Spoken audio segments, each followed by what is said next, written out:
indígenas. Nosso trabalho será feito no livro de História, o capítulo é o capítulo 5, no volume 2, nas páginas 11 e 12. E nós vamos fazer também o Antes de Seguir, da página 13. Vamos lá juntos? Essa é a aldeia dos índios Bororós. As cabanas são organizadas em um grande círculo, junto ao qual está outra grande cabana, exclusiva para homens. A organização das cabanas é feita de acordo com as funções de cada um na comunidade. Essa é a tribo Bororó. Bororó significa pátio da aldeia. Dá para a gente entender, né, pessoal? Porque aqui tem um grande pátio nessa aldeia. Essa tribo está no estado do Mato Grosso, aqui no Brasil.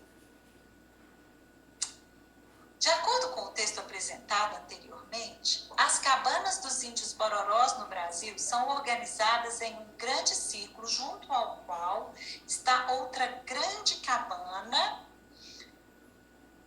exclusiva para homens. A disposição das cabanas, ou seja, a organização das cabanas, é feita de acordo com as funções de cada um na comunidade ou com o lugar que ocupam naquela escala social.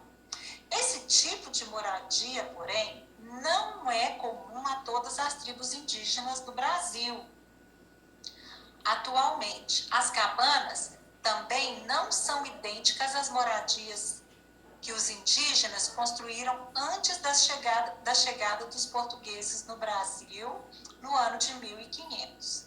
Isso acontece porque a cultura indígena brasileira não é só uma, e porque, assim como qualquer outra cultura, ela se transforma com o passar do tempo. Uma paradinha, vamos entender. Como qualquer outra cultura no Brasil ou fora do Brasil, pessoal, as coisas mudam com o passar do tempo.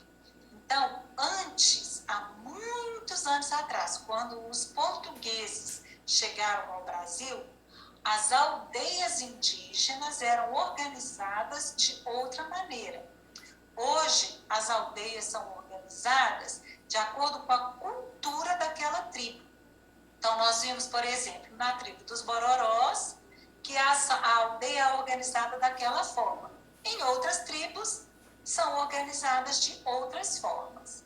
Dentre os povos indígenas que viviam nessas terras antes da chegada dos portugueses, os pertencentes ao grupo linguístico Tupi-Guarani eram os mais numerosos.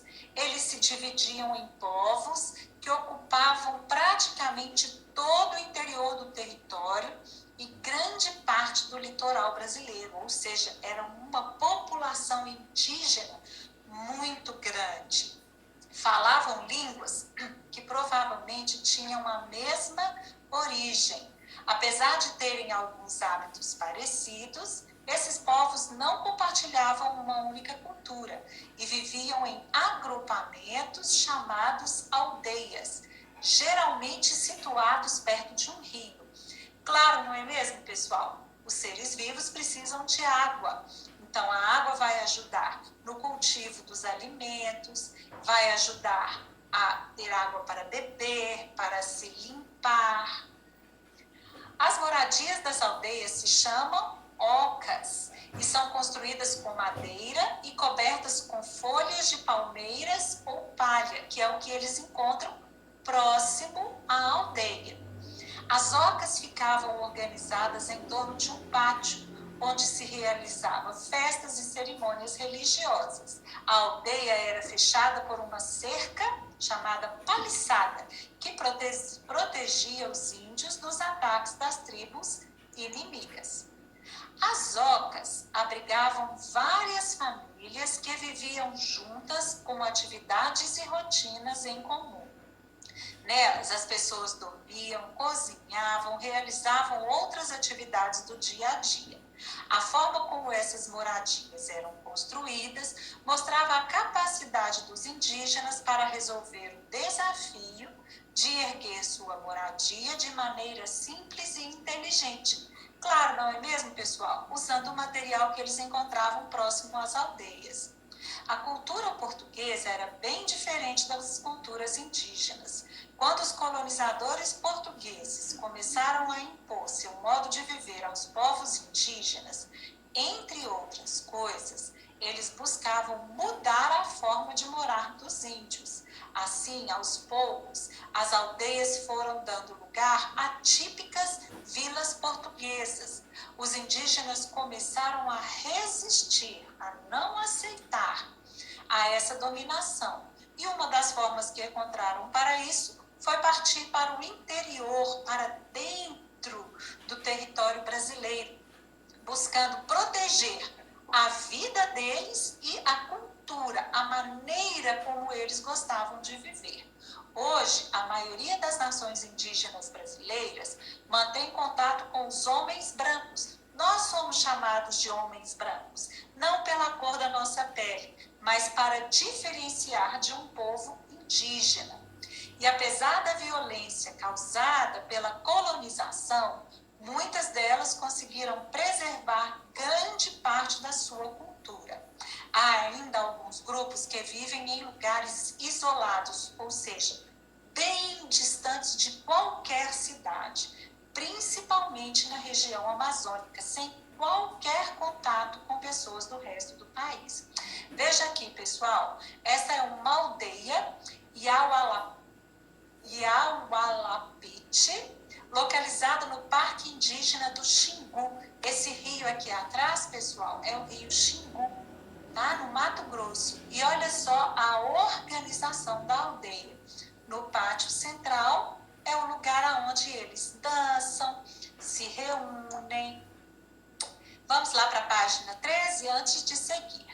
Explique a seguinte afirmação: a cultura indígena brasileira não é só uma, e assim como qualquer outra cultura, ela se transforma com o passar do tempo. As comunidades recebem a influência de outras culturas que convivem e por isso estão sempre se transformando.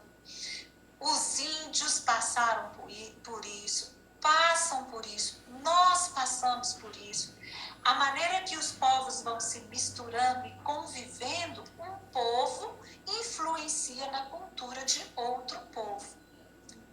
Os índios que viviam no Brasil, quando os portugueses chegaram aqui, protegiam suas moradias com a paliçada. Apresente um elemento que sirva para proteger as moradias nas cidades atualmente. Atualmente, pessoal, a gente protege as nossas moradias com muros altos, cercas elétricas, não é mesmo? Portões. Tudo isso serve para a proteção das nossas moradias.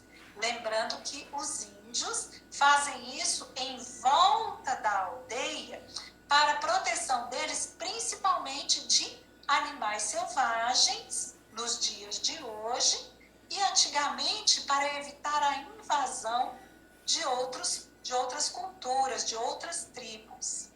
Tá bem? Letra B. Cite e explique uma maneira de resistência praticada pelos indígenas contra a dominação portuguesa. Pessoal, os índios queriam proteger a vida deles e a cultura deles, porque a colonização portuguesa trazia para eles novos hábitos, novas culturas, e eles não queriam isso. Então vejam só, os indígenas se mudavam para regiões mais distantes da dominação dos portugueses, com o objetivo de protegerem as suas vidas. Então, pessoal, vendo aqui, nós vamos falar sobre as mudanças que aconteceram nas moradias da época da colônia até os dias atuais. Hoje nós vamos trabalhar juntos nas páginas 14 a 17 do seu livro de história. Vamos conversar sobre as mudanças que aconteceram nas moradias no Brasil com o passar do tempo. Quando o Brasil era colônia de Portugal há mais de 200 anos, existiam muitas moradias nas fazendas de café e de cana-de-açúcar. Também existiam moradias nas cidades. Aqui nós temos um quadro de um pintor chamado Jean-Baptiste Debré, e ele mostra para a gente como era na cidade do Rio de Janeiro há muitos anos atrás. Então vejam aqui como eram as moradias, os prédios naquela época. E aqui também nós temos uma imagem de uma fazenda, de uma casa grande, de uma fazenda, também de muito tempo atrás. Então observem como eram as moradias desse tempo. A Casa Grande e a Senzala. Você já ouviu falar de uma moradia chamada Casa Grande e da Senzala? Em que época essas moradias existiram no Brasil? Esses dois tipos de moradia eram encontrados nos engenhos de açúcar, fazendas que produziam açúcar, tá bem, pessoal? Locais criados para a produção de açúcar no período colonial, ou seja, quando o Brasil era colônia de Portugal. Os engenhos de açúcar eram grandes propriedades agrícolas, cujos donos eram conhecidos como senhores de engenho. Na Casa Grande viviam o senhor do engenho e a sua família. Além deles, poderiam viver na Casa Grande parentes próximos dos senhores, escravos domésticos, entre outros serviçais. Escravos domésticos eram aqueles escravos que eram separados para servir a família dentro da Casa Grande, ou seja, eles não trabalhavam na parte da agricultura, nem da criação de animais. Apesar do poder que os proprietários de terra tinham, esse tipo de moradia, na maior parte das vezes, era bem simples, embora algumas fossem grandes e luxuosas. Então, aqui, pessoal, nós temos um exemplo de uma casa grande, tá? Também na região do Rio de Janeiro. E aqui nós temos a Casa Grande e bem ao lado a senzala, onde vivia a maioria dos escravos. Os escravizados geralmente viviam nas chamadas senzalas, que costumavam ficar ao lado ou até nos porões, na parte de baixo da Casa Grande. Além das senzalas, os escravizados podiam viver em cabanas afastadas da Casa Grande, feitas de barro e cobertas de palha. Nas senzalas ou em cabanas, os escravizados geralmente dormiam no chão e o espaço era pequeno e as condições de higiene bastante precárias, ou seja, ruins. Então, pessoal, a moradia dos escravos, dos escravizados, era muito ruim. Eles não tinham boas condições lá dentro. Vamos agora falar sobre o ouro e as cidades. Então, o ouro, a exploração do ouro trouxe uma grande mudança para as construções das moradias nas cidades. Os engenhos eram grandes construções próprias das áreas rurais, principalmente no Nordeste brasileiro entre os séculos 16 e 17.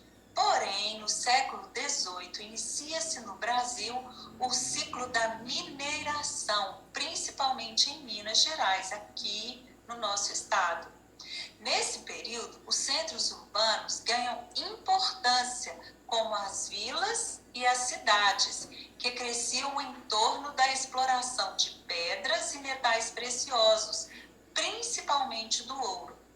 Nas diferentes vilas e cidades que surgem nesse momento, os pequenos lotes, as ruas e os prédios residenciais e comerciais se multiplicam. Assim surgem as casas mais altas, com 2, 3 andares, chamadas sobrados. Então, pessoal, aqui nós temos uma imagem que mostra como era o tipo de construção de moradias daquela época.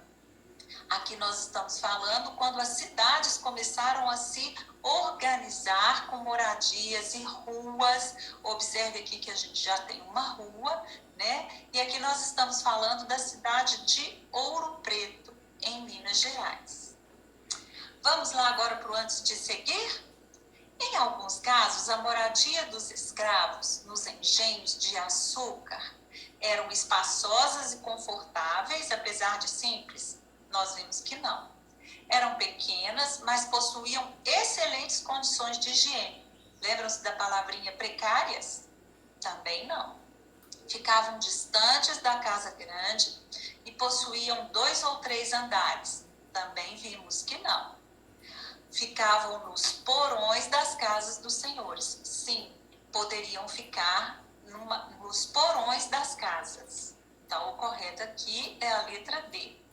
Observe a imagem e responda as questões. A casa representada pertencia a uma família rica ou pobre? Justifique a sua resposta. Então, vamos ver aqui, pessoal. Pelo tamanho da moradia e pelas roupas que as pessoas estão usando, essa é uma moradia de pessoas ricas. Então, veja só, pessoal, uma moradia bem construída. Veja o tipo de roupas que as pessoas estão usando e observem aqui um detalhe importante dessa imagem. Veja, nós temos aqui, pessoal, vamos marcar aqui para vocês verem. Olha, nós temos aqui escravos que seguiam a família.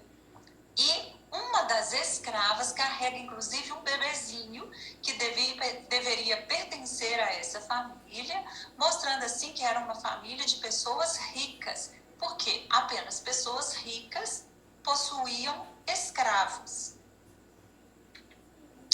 A moradia representada na obra anterior possui, veja só, pessoal, ó, primeiro andar, segundo andar, ok? Então, é uma moradia de 2 andares. A casa representada pertence ao meio rural ou ao meio urbano? Justifique a sua resposta. Então, aqui, pessoal, a gente analisando a casa, a gente vê o seguinte, que a casa pertence ao meio urbano. De acordo com o texto, no século XVIII, pessoal, essa aqui é uma outra maneira de representar o número do século. Aqui nós estamos usando números romanos. Isso você vai encontrar em alguns livros, tá bem? Os centros urbanos começaram a crescer em torno da exploração das pedras e metais preciosos, com casas de 2 andares como dessa paisagem. Então, aqui nós temos uma moradia urbana. E nós justificamos porque nós vemos isso no texto. Descreva os personagens representados na imagem, apresentando sua posição naquela sociedade. Então, nós observamos aqui que era uma família rica, seguida por escravos. Então, essa é uma família de pessoas ricas. O pai, que nós identificamos aqui na frente, a mãe, os filhos, não é mesmo? Seguidos por escravos. E uma das escravas segurava um bebezinho que com certeza pertencia a essa família. A sociedade ligada à produção do açúcar era principalmente rural e a sociedade ligada à extração dos metais e pedras preciosas era basicamente urbana. Compare as moradias desses 2 tipos de sociedade. Então, vamos ver. Um tipo de pessoas que moravam nas fazendas e outros que moravam em cidades. E as moradias deles eram diferentes. A casa dos senhores de cana-de-açúcar era grande e bem construída. As senzalas eram feitas de barro. As moradias das vilas do ciclo de mineração eram altas e sofisticadas e receberam, então, o nome de sobrados. Pessoal, essa época da história é uma época muito rica e muito interessante da gente estudar. O século XX e a verticalização. Hoje nós vamos trabalhar com as páginas 18, 19 e 20 do livro de História. Para que você entenda melhor esse texto, primeiro vamos entender 2 coisas. Século XX. Essa também é uma representação que você pode encontrar nos livros, usando essa representação de algarismos romanos. Nesse caso aqui, pessoal, cada uma dessas letras representa a quantidade 10. Então, aqui nós temos 20. Em alguns livros você verá escrito assim, usando o século XX, ao invés dos algarismos que você reconhece, você vai ver usando essas duas letras X. E também precisamos entender o que é verticalização.